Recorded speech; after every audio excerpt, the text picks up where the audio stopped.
ত্রয়োদশ জাতীয় সংসদ নির্বাচনে বিদ্রোহী স্বতন্ত্র প্রার্থীদের নিয়ে এখনও অস্বস্তি কাটেনি বিএনপির। এ কারণে স্বতন্ত্র প্রার্থীদের গুলশানে চেয়ারম্যানের রাজনৈতিক কার্যালয়ে পর্যায়ক্রমে তলব করেছে দলটি। ইতিমধ্যে বেশ কয়েকজন বিদ্রোহী প্রার্থী দলের ভারপ্রাপ্ত চেয়ারম্যান তারেক রহমানের সঙ্গে সাক্ষাতের পর প্রার্থিতা প্রত্যাহারের ঘোষণাও দিয়েছেন।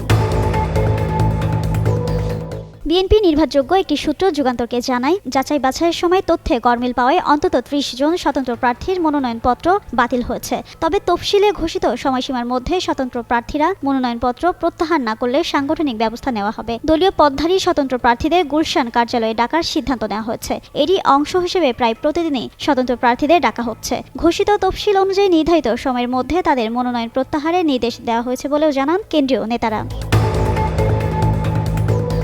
তারা বলেন, স্বতন্ত্র প্রার্থীদের মধ্যে কয়েকজন স্থানীয়ভাবে ব্যাপক জনপ্রিয় এবং দলের জন্য পরীক্ষিত ও ত্যাগী নেতা রয়েছেন, তাদেরও ডাকা হবে। তফসিল নেতারা প্রথমে তাদের বোঝাচ্ছেন এবং বিভিন্নভাবে মূল্যায়নের আশ্বাস দিচ্ছেন। এতেও কাজ না হলে কঠোর হবে বিএনপি, সেক্ষেত্রে বহিষ্কারের মতো সিদ্ধান্ত নেওয়া হবে।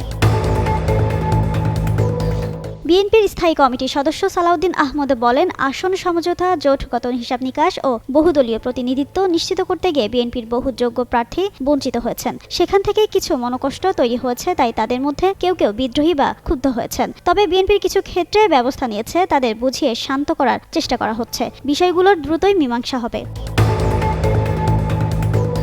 বৃহস্পতিবার দুপুরে গুলশান কার্যালয়ে দলটির ভারপ্রাপ্ত চেয়ারম্যান তারেক রহমানের সঙ্গে দেখা করেন ব্রাহ্মণবাড়িয়া ১ আসনের স্বতন্ত্র প্রার্থী সৈয়দ একে একরামুজ্জামান। পরে এক ভিডিও বার্তায় তিনি প্রার্থিতা প্রত্যাহারের সিদ্ধান্ত নেওয়ার কথা জানান। এই প্রার্থী জানান, প্রায় ২০ বছরের বেশি সময় ধরে বিএনপির পতাকা তলে ছিলেন। দলের নির্দেশে আসন্ন নির্বাচনে ধানের শীষের সমর্থনে প্রার্থিতা প্রত্যাহারের সিদ্ধান্ত নিয়েছেন তিনি।